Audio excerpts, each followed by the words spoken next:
Ritchie Blackmore is the greatest guitarist of his generation. I mean, there's no doubt that Ritchie's one of the, quote-unquote gods of rock, guitar. The whole classical thing in rock, I mean, that was all Ritchie, He's very particular, and I respected that, and he was very disciplined, and he's a great musician, a great guitar player. But some nights Ritchie Blackmore was so incredibly brilliant, and then some nights he would be incredibly crap, as he knows, for some strange reason of his own doing. Over the last 35 years, I think every 18 months or so he's made an album and gone out on the road. He's a one-off. He can be contradictory, and there are definitely two sides to him, and depending on what one you get at any particular time. I got the best from Ritchie, I think, because I got him when, Page and Blackmore and Beck. Those three stood alone.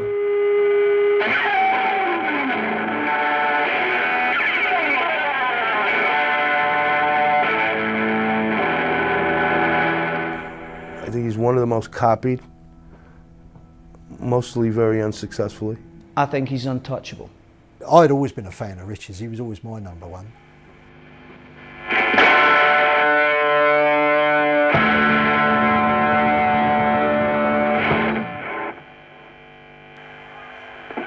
You couldn't get close to Ritchie. I think anybody can, as soon as you get close to Blackmore, you're gone.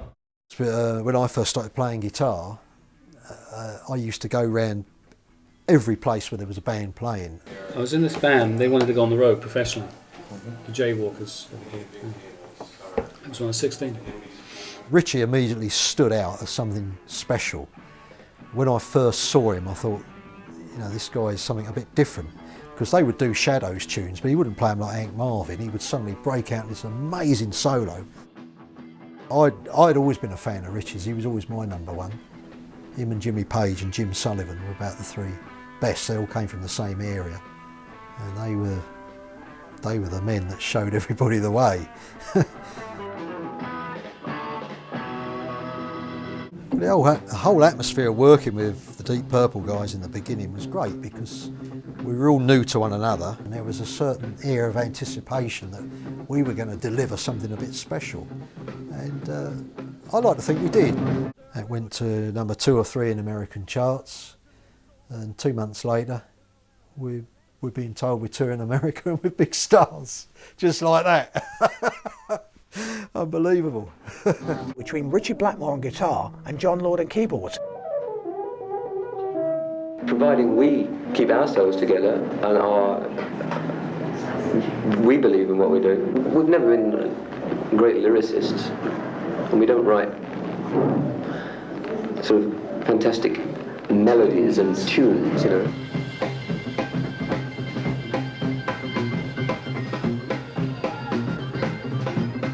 They almost harmonise and work together in a way that twin guitarists have done subsequently, although Blackmore himself has always said, I can never work in a band with more than one guitarist, I'm just too selfish. I couldn't do it with anybody else, but he could do it with a keyboard player. And I think what performed really well for Mark I was that sense that they could do anything. There wasn't anything really that they wouldn't try. They tried folk, they tried classical, they tried blues, they tried acid rock, they tried everything to just try and bring it into their sphere. They were learning their craft. So in a way, Deep Purple Mark I is the most experimental Deep Purple ever became. Had they stayed together, who knows where it might have gone? It probably would have been radically different. No, it was a band together before the first album came out. About 3 weeks. Just 3 weeks ago? Yeah, we did the first LP in 24 hours. Is that... We did, everything was like first or second take. We couldn't afford to take any more than that. But the whole thing was done in 24 hours. My favourite Mark I track is a cover, River Deep Mountain High, which they did on the second album, Book of Taliesin. It's 10 minutes long, and it's a fantastic rising adventure of heavy rock. It's got everything in it, and it is such a tremendously energetic performance, but it also has a certain sense of control that sometimes was missing from other works that they had. Also worth listening to Mandrake Root and Ring That Neck, two tour de forces when Blackmore really comes into his own for the first time.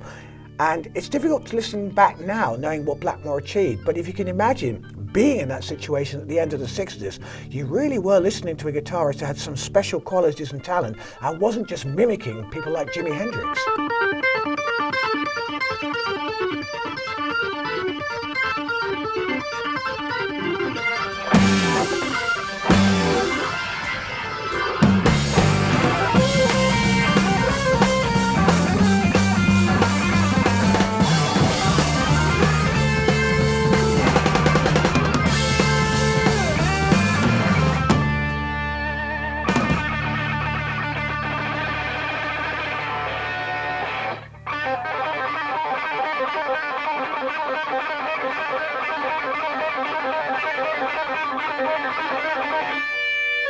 The live act, the Deep Purple live act, was totally different from the recording. I mean, the live act was pretty outrageous. Most people couldn't follow our act. I'm not blowing my own trumpet there because we had Ritchie Blackmore, we had John Lord, we had Ian Pace, you know, and these guys could really cut it, and it gelled into a damn good act. Ad-libbing was a great strength of the Mark I lineup, Mandrake Root, things like that. I was talking to Mick Underwood, who used to play in the Outlaws way back in the early 60s, when Ritchie was first, you know, in the business. I think Ritchie was 19, and he said wherever they played, he said people would come from miles around to see Ritchie. You know, they just were agog at what Ritchie did.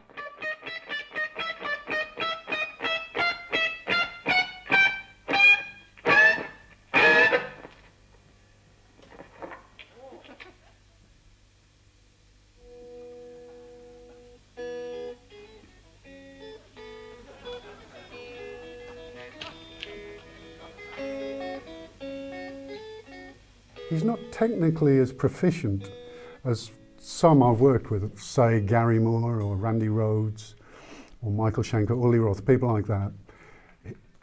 He thinks, because he thinks so carefully about what he does, it just doesn't fly off his fingers.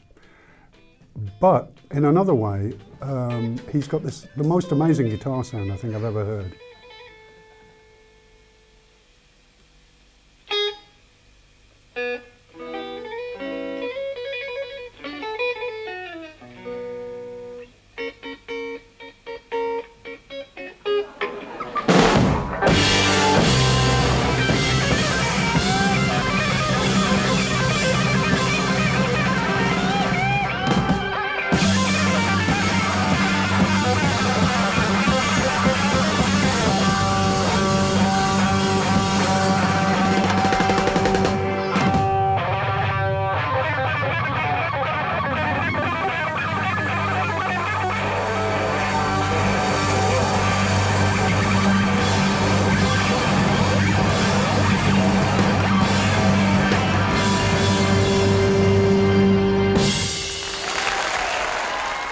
It's riveting, you know, for any, you know, it makes you go like that. You're on your toes when he starts, you know.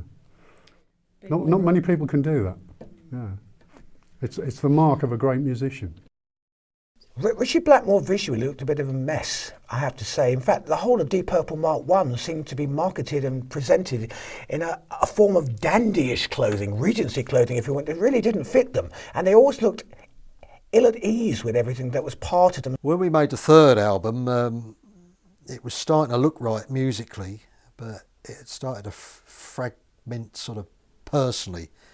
I